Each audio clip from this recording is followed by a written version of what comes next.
You rolling right now? Yeah. Oh, hello there.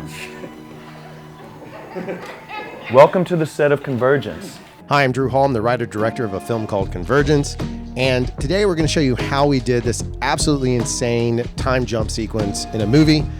So we're going to show you that with behind the scenes, and I'll give some commentary on it. But before we get to that, I think you should see the scene first. Come on.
What is it? Did you find something? So what makes this scene really unique is the idea that it was all done in real time.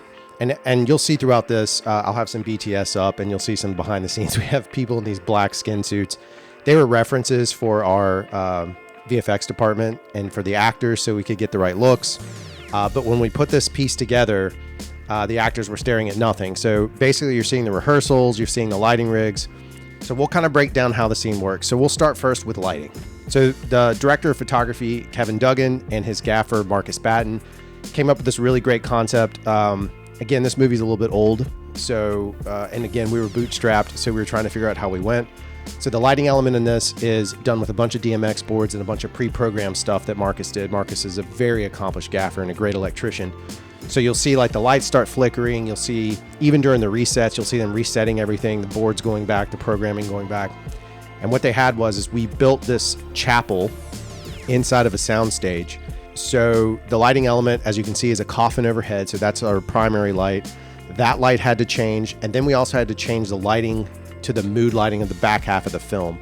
Unfortunately, this is a spoiler when you see the movie, but that's how it works. So the film takes place in an alternate reality, and then it takes place in reality. When you see the darkness and sort of the ghost hunter-y vibe, that's reality. The other portion is this alternate reality. As you can see, as the camera rotates around, the lighting shifts, the mood changes, and then the vibe of the scene turns much more into this modern side. Now, in the film, this is a big spoiler. It's a big moment. It's a big turn to reveal that these spirits that you've seen, these ghostly type creatures throughout the movie, are actually humans. They're ghosts, essentially, and we're in the ghost side. So this is a ghost story from the ghost perspective. So let's talk about the set. So I mentioned a little bit, it was built in this one location on a sound stage. That set had three positions, if you will, or three modes, whatever you want to call it. But it had alternate, it had halfway, and then it had reality.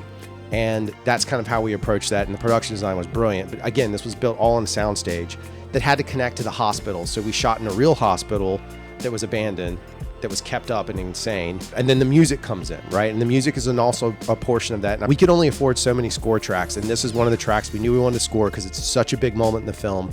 So the music was scored by Paige Hamilton of the band Helmet, and then we also had a gentleman named Patrick Kerr. So those two worked together to put this soundtrack together with the weird sounds in the background and the dynamics.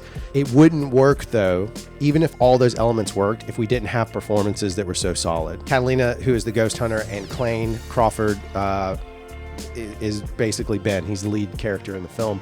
If we didn't have their input, their thought process, their ability to commit to it, to pull this off, we would have never made this scene happen without them really carrying the weight of the roles, because it was pretty brutal to pull off.